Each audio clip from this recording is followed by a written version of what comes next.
欢迎收听3月29号的迦南之声，我是世切牧师平安。我们今天要来分享约伯记第4章，不知道的例外经验。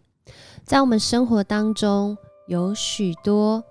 经历过的事情，我们常常经历它，甚至到后来就觉得它是一个法则，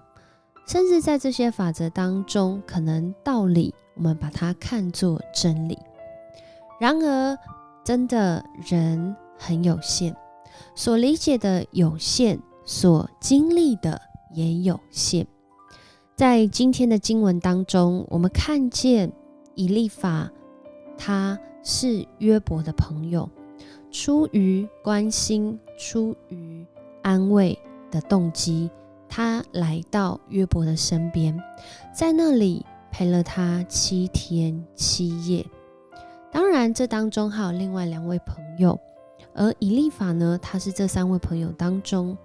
应该算是最年长的，你也可以说可能他人生的经验比较丰富。但真的是这样吗？透过今天的经文，我们看见在约伯的苦境里面，似乎以利法他的发言好像让人看不到安慰。什么原因会觉得没有办法被安慰呢？有可能是因为我们的安慰总是停留在自己的经验。在今天的经文当中，以利法他向约伯说话，他说到约伯也曾是那个安慰人的人，然而今天他自己遇到需要安慰的时刻，这不就是要振作跟刚强起来的时候吗？他甚至认为，他觉得没有一个无辜的人会遭害，所以当人他发现一件坏事，一件难事，甚至一件苦难的事，非常有可能是因为他出于罪恶的缘故。从他的话语我们看见一步一步的铺陈，讲到最后，我看见了一个经文，成为我自己很好的提醒，也跟弟兄姐妹来分享。在今天的经文当中，现代中文译本第4章一直读到第18、19节的时候，应该说从17节开始，以利法他心里面其实有一个想法，他觉得在上帝面前谁配称为义人？这句话真的听起来没有错，在创造主面前有谁纯洁？听起来也没有错。但接下来我觉得这可能就是以利法自己对上帝的认识。他说，上帝不信赖天上的众仆，他指出天使们的过失，难道他会信赖用泥土造成的生物，那根基在尘土里跟蛀虫一样被压碎的人？其实在这段话里面，我自己的诠释，我觉得他可能就是受限于他自己的经验。很多时候我们不知道的例外经验，反倒让我们可以跨出自己有限的视域，就是我们可以看得见的这个区域，然后进到更多我们原来不知道，但上帝扩张我们看到的东西。譬如说在今天的引言当中，常常忘东忘西，是不是让人有时候会觉得很担心跟焦虑？譬如说我很常在教会服侍的时候，甚至出去的时候，可能在跟人对话，我就忘记拿自己的手机，拿自己的水壶，甚至在营会当中，青年帮我捡了我的东西，好像几乎每天，我也不是故意的，但就是忘东忘西。刚开始都会一直去找，很担心，甚至有时候找不到，很焦虑。但是有时候这种经验就是在那个例外当中，我当然不是鼓励你要把东西忘记，然而即使忘记，或是有一个过失，或是有一个不小心的失去，有时候上帝也会让你经验到想不到的事情。一位男士他就被上帝的话语感动，因为他看到一本圣经，这本圣经上面写了很多的笔记，然后他看了之后，他很感动，他就信主。他信主之后，不止他自己信主，他还回家把他所看见的这些话语跟他的家人分享。后来全家就因为他信主改变，全家也跟着受洗。而信主的关键原因，不是因为有人去到他家传福音，不是有人去关怀他，而是因为他捡到了一本牧师真的就是一次忘记就不小心遗失的一本圣经，上面都是他的笔记。上帝的作为总是让人想不透，也真的是想不到。当人限制在自己的经验法则，其实很多时候我们的安慰可能会反倒变成另外一种控告，甚至我们的安慰可能好像让人落井下石。其实我也有这种经验，就是我去告诉别人一些话语的时候，可是我可能没有带来他的帮助，可能反而让他觉得所以我很糟吗？我真的有很多的问题吗？我好像没有被安慰到。但是在那个过程当中，当然我们也不断的一直在改变，一直在经历上帝的带领，甚至后来在说话之前真的会想很多，而决定说不说，怎么说，什么时候说。我想上帝帮助我们在自己的经验法则里面能够走出去，经历到他带领我们那个从他来的作为。不然我们真的要很小心，我们常会落入在自以为是甚至自以为意的可能。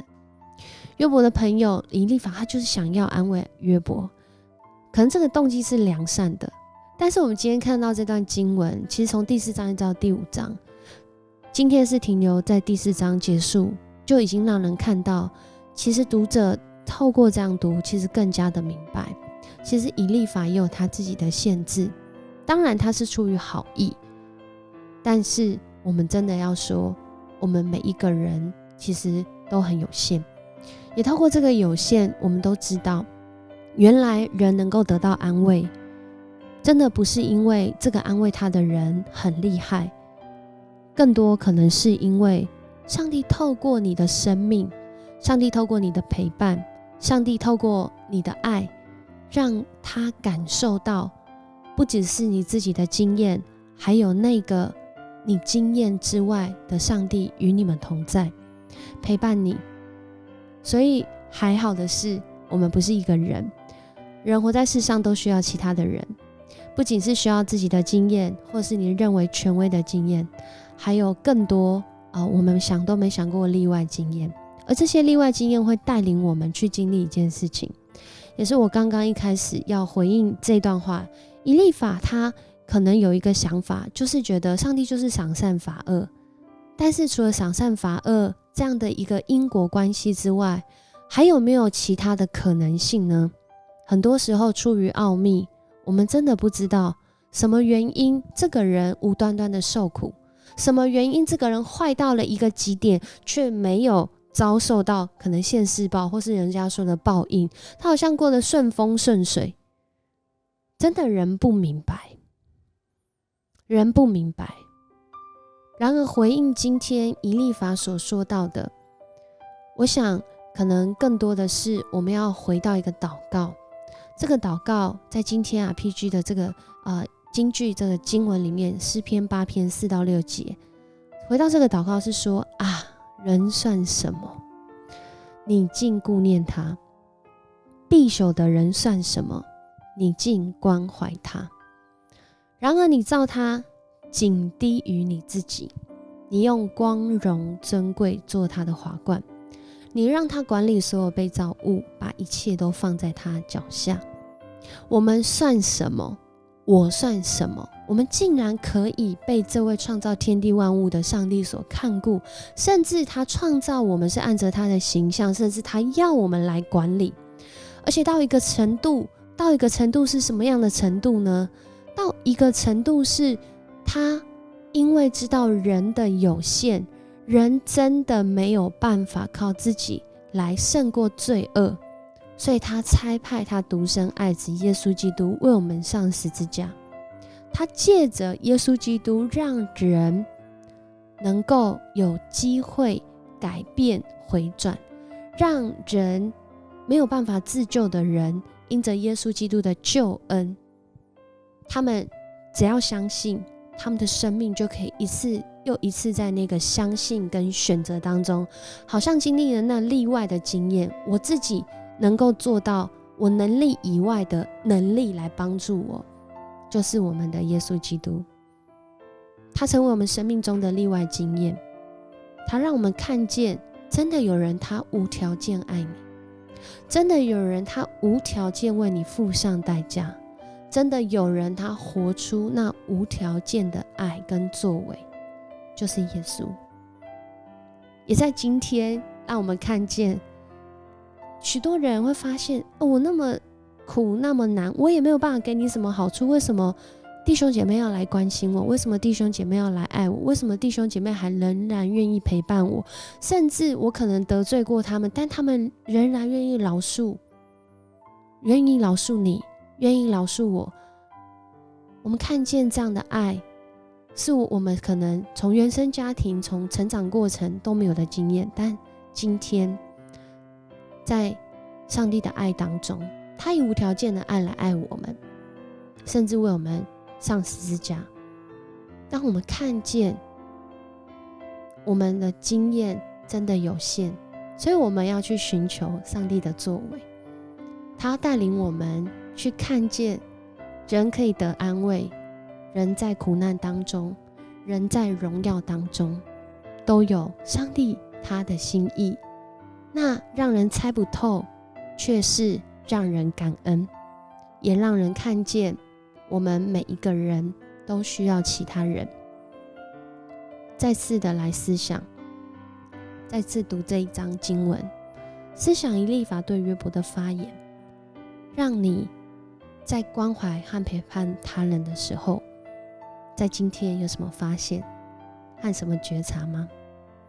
也或许在你被陪伴的时候，可能对方讲了一些你觉得不是很中听的话，但是你想到他也是限制于他自己的经验，或许你会因为他的好意而开始能够饶恕跟接纳，让彼此可以在关系当中能够经历上帝的爱和他的作为。我们一起来祷告。主，我们来到你的面前，我们真的要说，我们的话语很有限，我们的行为很有限，我们的爱也很有限，但主，我们感谢你，你仍然让我们有动力和愿意来关怀和陪伴他人。好像以利法，他是一个在世上有历练的人，但是他的经验可能对约伯来说真的是很难被安慰，但主，你仍然使用他，也让他的话语成为我们的提醒，因为我们可能就是那个人。但主，若我们是约伯，我们真的要来到你的面前，我们真的是要求主来帮助我们，有从诗篇第8篇来看见的眼光。神，那我们真的算什么？但你仍然顾念我们。在约伯记里面最让人看见，虽然这些人很有限，但他们的顾念是他们愿意从很远的地方来看约伯，即使他们所说的话真的是在当下好难接受，甚至觉得自己被定罪，但主啊，求主你饶恕我们，因为我们很多时候我们也是这样的人，我们可能就是约伯，或者我们是以利法，我们就在那当中被激怒，或者是我们说出不中听的话，恳求主你饶恕。但我们也要恳求主让我们来经历，那扩张我们的例外经验。我们相信，当我们愿意活出你的心意，当我们在你的话语里面更多来思考的时候，主啊，你就将那智慧，百般的智慧，你就将你创造人的心意，你是要人真的是来管理这世上一切你所创造的，主啊，按着你的心意，我们就活出这样的位分，我们就活出这样的能力跟智慧，是在每一天寻求你的时候我们就来经历的。谢谢你与我们同在，我们将今天所有的经文，所有的领受带到你的面前，求主来使用。我们这样祷告，奉主耶稣的名求，阿们。很高兴今天跟你一起分享迦南之声，愿我们在对话和关系当中可以更多的来经历从上帝来的经验，这些例外的经验要帮助你跟我更多的学习他的样式，学习上帝爱人的样式，学习上帝爱人的方式。我是世界牧师，我们明天见。